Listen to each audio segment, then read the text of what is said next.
Hi hello నమస్తే welcome back to our channel. నేను మీ ప్రవీణ. ఇప్పుడు చెప్పే టాపిక్ కొంచెం కాంట్రవర్సీ అవుతా ఉన్నా సరే ఇది ట్రూ కాబట్టి మనం డిస్కస్ చేయవలసిందే. బడా కాలేజీలైన శ్రీ చైతన్య నారాయణ కాలేజీలో జరుగుతున్న అన్యాయం గురించి ఇప్పుడు మనం డిస్కస్ చేయబోతున్నాం. మిడిల్ క్లాస్ ఫ్యామిలీ వాళ్ళు ఎంతో కష్టపడి వాళ్ళ పిల్లల్ని ఒక మంచి చదువు ఇవ్వాలి అని చెప్పి లక్షల డొనేషన్లు కట్టి అప్పు చేసి మరి పెద్ద పెద్ద కాలేజీలో జాయిన్ చేస్తూ ఉంటారు. ఎందుకంటే మేము సరిగ్గా చదువుకోలేక మేము ఈ పొజిషన్ లో ఉన్నాము, మా పిల్లలైనా ఒక మంచి పొజిషన్ లో ఉండాలి అని చెప్పి ఎంతో కష్టపడి వాళ్ళ పిల్లలు చదివించాలని లక్షలు కట్టి కాలేజీల్లో జాయిన్ చేస్తా ఉన్నారు. చాలా మంది కాలేజ్ వాళ్ళు అయితే ఇదే వీక్నెస్ గా తీసుకొని మీ పిల్లలకి చదువు లేకపోతే భవిష్యత్తు లేదు, ఎలాంటి ఫ్యూచర్ కూడా లేదు అని చెప్పి సో పేరెంట్స్ ని అట్రాక్ట్ చేయడం కోసం ర్యాంకర్స్ ఎవరైతే ఉన్నారో వాళ్ళని బ్యానర్ లో పెట్టి కాలేజ్ బిల్డింగ్ దగ్గర వాళ్ళ నేమ్స్ రాయడంతో చాలా మంది పేరెంట్స్ అట్రాక్ట్ అయ్యి వాళ్ళ పిల్లల్ని అక్కడ జాయిన్ చేయడం అయితే జరుగుతా ఉంది. కానీ తీరా అక్కడ చూస్తే violation, food poison, lakh of hygiene, ఇప్పుడు ఈ 3 టాపిక్స్ ని మనం మాట్లాడుకోబోతున్నాము.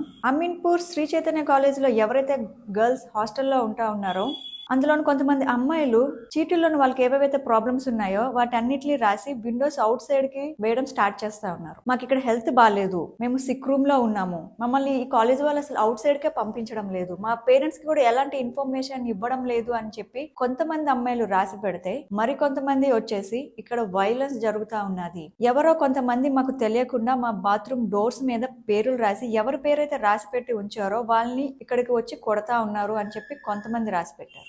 అందులోనూ ఒక అమ్మాయి వాళ్ళ ఫాదర్ కి కాల్ చేసి మాకు ఇక్కడ ప్రాణభయం ఉంది, ఎందుకు అంటే ఇక్కడ కొంతమంది వచ్చి మమ్మల్ని కొడతా ఉన్నారు, ఇంకా చెప్పాలి అంటే బాత్రూమ్ డోర్స్ మీద ఎవరి పేరైతే రాసి పెట్టి ఉంచారో వాళ్ళని ఆ రాత్రికి కొంతమంది మాస్క్ వేసుకొని వచ్చి మరి కొడతా ఉన్నారు అని చెప్పి కంగారు పడతా ఉంటే వాళ్ళ ఫాదర్ ఆ మాటలు విని భయపడి హుటాహుటిగా కాలేజ్ కి వచ్చారు. సో అక్కడ కాలేజ్ కి వచ్చి మీడియా వాళ్ళతో ఏం చెప్తా ఉన్నారు అంటే నేను మా అమ్మాయి చదువు కోసం 2.5 lakhs పే చేశాను 1 year కోసం, కానీ ఇక్కడ తీరా చూస్తే మాకు ఇక్కడ ఎలాంటి సెక్యూరిటీ కూడా లేదు అని చెప్పుకుంటా వచ్చారు. అక్కడ ఉన్న మేనేజ్మెంట్ లో ఒకరు వచ్చి ఆ ఫీజు అనేది మీ అమ్మాయి కోసం మీ పిల్లల కోసమే కదా పే చేశారు అని చెప్పి చాలా సింపుల్ గా మాట్లాడుతా ఉన్నారు. ఎందుకంటే ఈ ప్రాబ్లం అనేది ఏదైతే ఉందో అది అవుట్ సైడ్ కి వస్తే ఆ కాలేజ్ మేనేజ్మెంట్ కి ప్రాబ్లం అవుతుంది అని చెప్పి దీన్ని దాచి పెట్టాలని చెప్పి ఇలా మాట్లాడుతా వచ్చారు. ఇంకొన్ని కాలేజెస్ లో చూసుకున్నట్లయితే ఫుడ్ పాయిజన్ జరుగుతా ఉంది, కానీ అవి ఏం బ్రాంచెస్ ఎక్కడ ఏమిటి అన్న ఇన్ఫర్మేషన్ అయితే మనకి సరిగ్గా తెలియదు. ఎందుకంటే అక్కడ ఉన్న మేనేజ్మెంట్ వాళ్ళ పవర్ ని యూజ్ చేసి ఆ బ్రాంచెస్ నేమ్స్ ఏవైతే ఉన్నాయో అవి బయటకు రాకుండా చూసుకుంటా ఉన్నారు. ఇంకా చెప్పాలి అంటే ఈ ఫుడ్ పాయిజన్ తో గర్ల్స్ చాలా ప్రాబ్లమ్స్ అయితే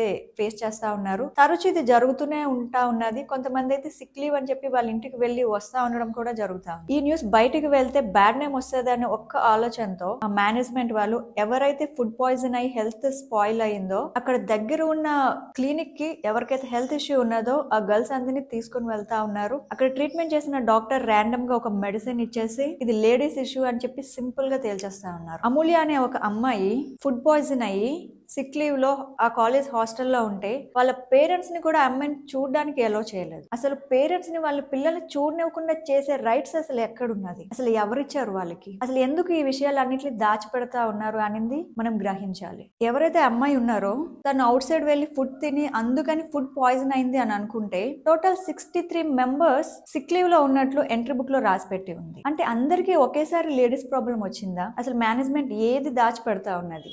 మన వాయిస్ ని రైట్ చేస్తా ఉండాలి మన పిల్లల్ని కాపాడుకోవడం కోసం. ఉమెన్ కమిషన్ చైర్మన్ శారదా గారు చాలా కాలేజెస్ ని సర్ప్రైజ్ విజిట్ అయితే చేశారు. ఇక్కడే మనం థర్డ్ ప్రాబ్లం ఏదైతే ఉన్నదో అది మాట్లాడుకోబోతున్నాం, which is lack of hygiene. అసలు ఈ కాలేజ్ వాళ్ళు ఈ కన్స్ట్రక్షన్ ఎలా బిల్డ్ చేస్తారు అంటే అది ఒక చీకటి ప్రపంచంలా కనిపిస్తా ఉంటది. ఎందుకంటే అక్కడ ఎవరైతే చదువుకుంటా ఉన్నారో ఆ పిల్లలకి అవుట్ సైడ్ అసలు ఏం జరుగుతుందో కూడా తెలియదు. విండోస్ నుంచి ఎలాంటి వెంటిలేషన్ ఉండదు, ఉన్న కొన్ని విండోస్ ని కూడా కర్టెన్లతో క్లోజ్ చేస్తా ఉంటారు. ఇంకా అక్కడ నుంచి బాత్రూమ్ లో వాటర్ సరిగ్గా ఉండదు, ఎలాంటి ఫెసిలిటీస్ కూడా సరిగ్గా ఉండదు. నిజం చెప్పాలి అంటే ఈ ఏజ్ చాలా ఇంపార్టెంట్. ఎవరైతే ఇంటర్మీడియట్ ఇది చదువుకుంటా ఉన్నారో ఈ ఏజ్ అనేది చాలా ఇంపార్టెంట్. కేవలం చదువు కోసం మాత్రమే కాదు, వాళ్ళకి సరైన ఫుడ్, వాళ్ళు ఉంటున్న ప్లేస్, హెల్త్ అన్ని కూడా ఇంపార్టెంటే. ఇంకా చెప్పాలంటే ఇండైరెక్ట్ గా ఇది ఒక క్రైమ్ అని చెప్పుకోవచ్చు. అమీన్పూర్ శ్రీ చైతన్య కాలేజ్ లో ఏ వైలెన్స్ అయితే జరిగిందో అక్కడున్న పిల్లలు కొట్టుకున్నారు అని చెప్పి సింపుల్ గా మేనేజ్మెంట్ వచ్చేసి పిల్లల మీదే తోసేశారు. కానీ ఏ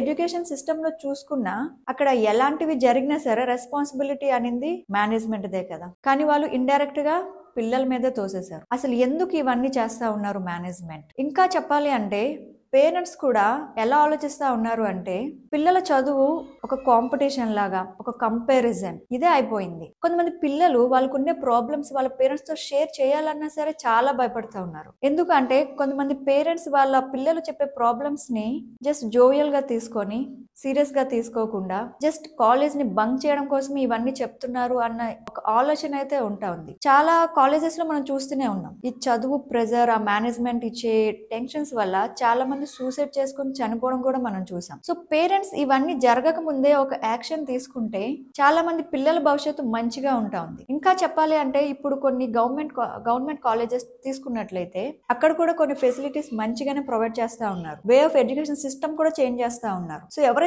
మిడిల్ క్లాస్ ఫ్యామిలీ వాళ్ళు ఉన్నారో, ఎవరైతే అఫోర్డబుల్ కాదో, ఎవరైతే అప్పులు చేసి మరి ఇంత కష్టపడి వాళ్ళ పిల్లల భవిష్యత్తు కోసం ఇంత కష్టపడుతున్నారో అలాంటి వాళ్ళు గవర్నమెంట్ కాలేజెస్ ని కూడా ప్రిఫర్ చేస్తే మన కాలేజ్ వాళ్ళు కూడా కొంచెం యాక్షన్ తీసుకొని ఇంకొన్ని ఫెసిలిటీస్ ఇంక్రీజ్ చేసి మనకి మంచి భవిష్యత్తు కూడా ఇస్తారు. ఇవన్నీ మనం దృష్టిలో పెట్టుకోవాల్సిన అవసరం ఎంతో ఉంది. ఇవన్నీ రెడ్యూస్ చేయాలంటే కేవలం మేనేజ్మెంటే కాదు, పేరెంట్స్ కూడా సరైన యాక్షన్ అయితే తీసుకోవాలి. Thank you so much for watching. Please like, share and subscribe.